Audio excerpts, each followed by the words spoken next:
If you want to destroy the confidence of international investors, do it that way.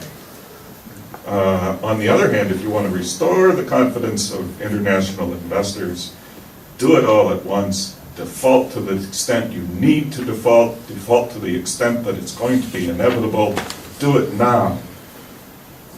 And then don't do it again for an awful long time and let that confidence build up again. Okay.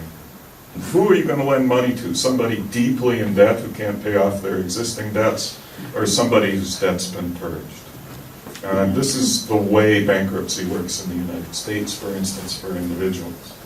Because you've defaulted on your past debts, if you can establish a good track record, you're unburdened by those past debts, and people will lend you money again. Secondly, however, this will necessitate leaving the euro. That is, the question immediately is, where will the money come from to fill the ATM machines?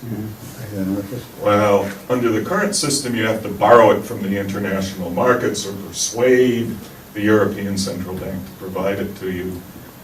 They both, the international markets and the European Central Bank, are in a position to deny you the money. This would not be the case, however, if you had your own currency. Where would the money come from? It would come from the same place it came from before the euro, which is the Irish Central Bank.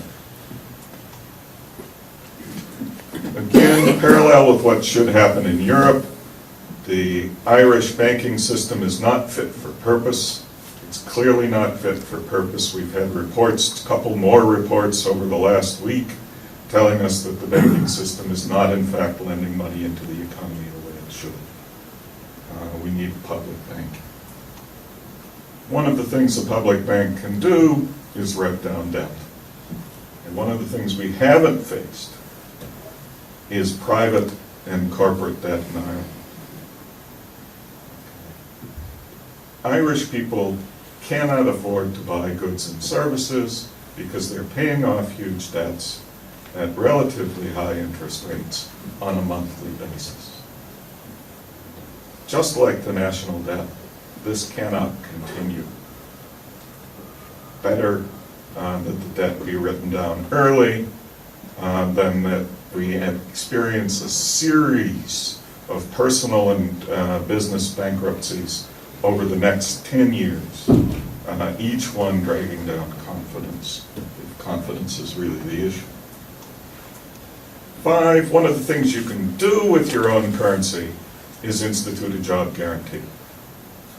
That is, a government is always in a position to purchase unused resources if it has its own currency. Unused resources are resources which the private sector does not currently wish to use. So purchasing these resources will not be inflationary.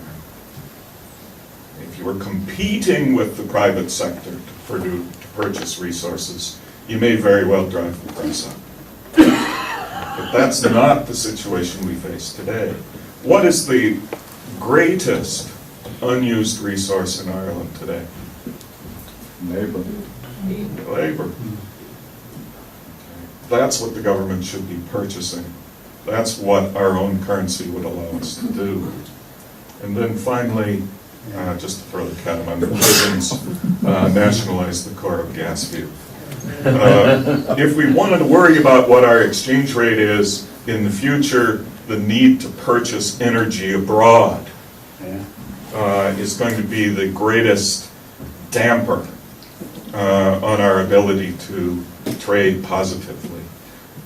The core of gas contract, which we've presently entered into, specifically exposes us to that risk.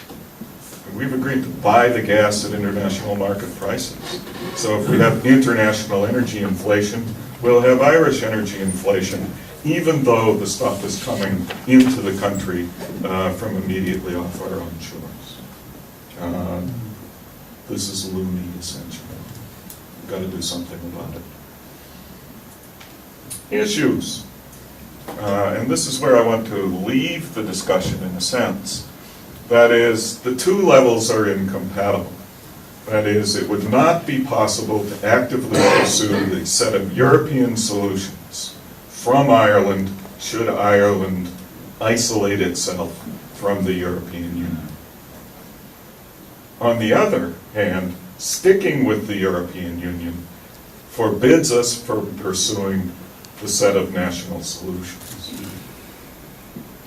So in a certain sense, in the exercise of popular sovereignty, and this is the point I want to make about sovereignty, a choice needs to be made. As a people, are we going to pursue the solution to this crisis at the European level or at the national level? I think as a sovereign choice, both possibilities can be defended as an exercise of sovereignty.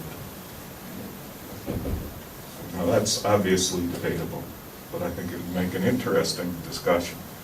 Popular support for leaving the euro is negligible, and this bothers me anyway. Not so much in Ireland, but in terms of the response to various polls in Greece, where I think it doesn't make sense to have this discussion. If we were in Greece, I think the solution is undoubtedly at the national level, and they ought to get on with it.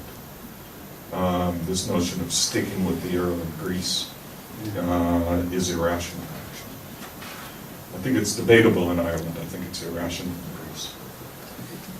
There's no possibility, however, of pursuing either set of strategies in the face of overwhelming fear of leaving the euro.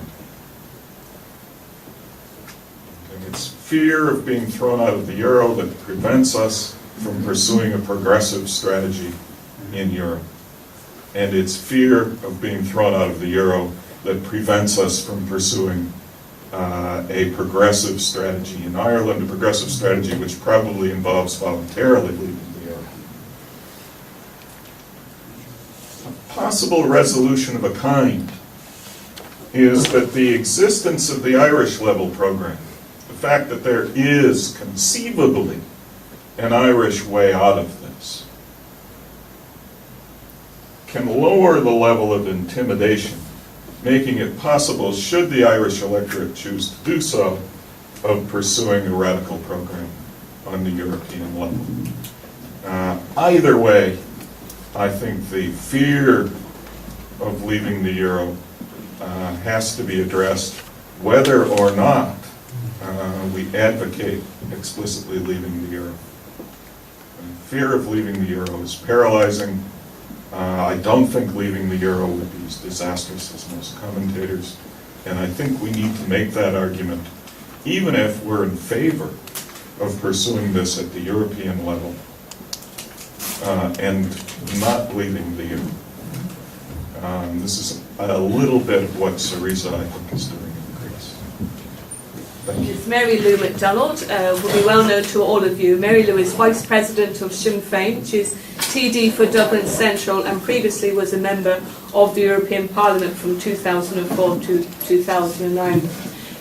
I've known Mary Lou for some years, and my experience of Mary Lou from when she worked with the trade union movement is that she is somebody who has dedicated her life, not just her working life, but her whole life, to advocating on behalf of working people. So it gives me significant pleasure to introduce Mary Lou McDonald.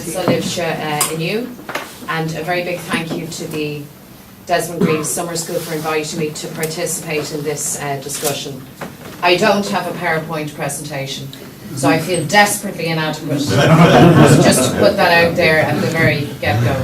Well, we're not students, Mary Lou. That's it. So, you've had from Terry, I think, a very thought-provoking presentation of some of the dilemmas that we face, and obviously there's many sort of lenses through which we have to view the crisis, the potential solutions, and the pathway towards creating an economy for the common good. I'm going to speak very much through a political lens. And though obviously the economic and the political overlap and meet each other in the midst of the calamity that we're currently in, I'm a political activist, so that's the place that I speak from. I want to make just a few initial observations. I can nearly pinpoint the moment where a couple of terms that had become deeply unfashionable re-entered the Irish political lexicon. And they re-entered our vocabulary and our conversation at a time of crisis. So the bubble burst, the IMF rode in on its white charger, and all of a sudden, one of the terms, the term of sovereignty, suddenly became something that you read about or saw discussed in the mainstream media.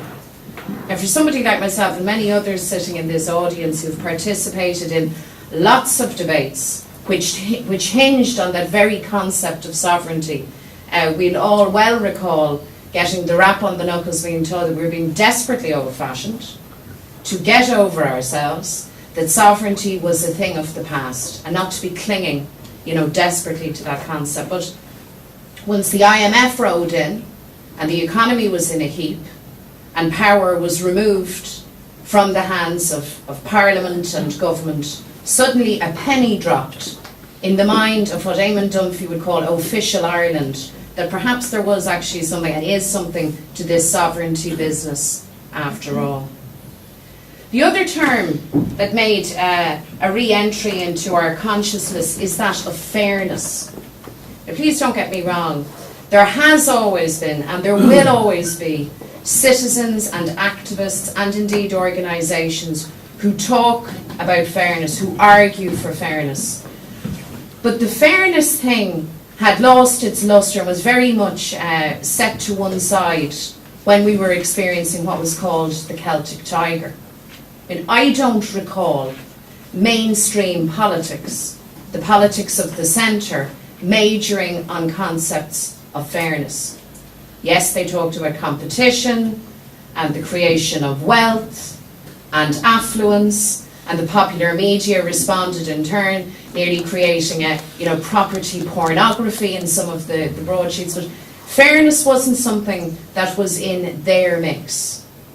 But again, with the bubble bursting and the crisis that ensued, all of a sudden everybody's talking the fairness talk. Not a bad thing, you might argue, a necessary thing. Here's the problem though. The same people who had rediscovered the value and necessity of sovereign control, not so much for the will of the people, but to have their own hands on the levers of powers perhaps, but nonetheless who recognise that, and the issue of fairness, were and are the very same people who I believe have deliberately misdiagnosed the problem that we have in this state and the nature of the crisis that we face. And let me just instance for you what for me was the most stunning example of this. It was on the occasion of Davos, a meeting of the great and the good, and you recall our Taoiseach attended. He was on a platform and he was said, well, so Taoiseach, what happened in Ireland? And what was his response? He said, well, it's like this, we all went mad borrowing and spending. That was his view, and that was a view that he offered up to international opinion makers. Now, those of us who live here in this state would be pretty gobsmacked that anybody, particularly the Taoiseach, would offer that analysis at an international level. And we'd all have our own views as to why he said what he said. I happen to think that in that utterance at that meeting, in fact, the Taoiseach played his hands. I happen to think that that is the fundamental analysis of this government as to what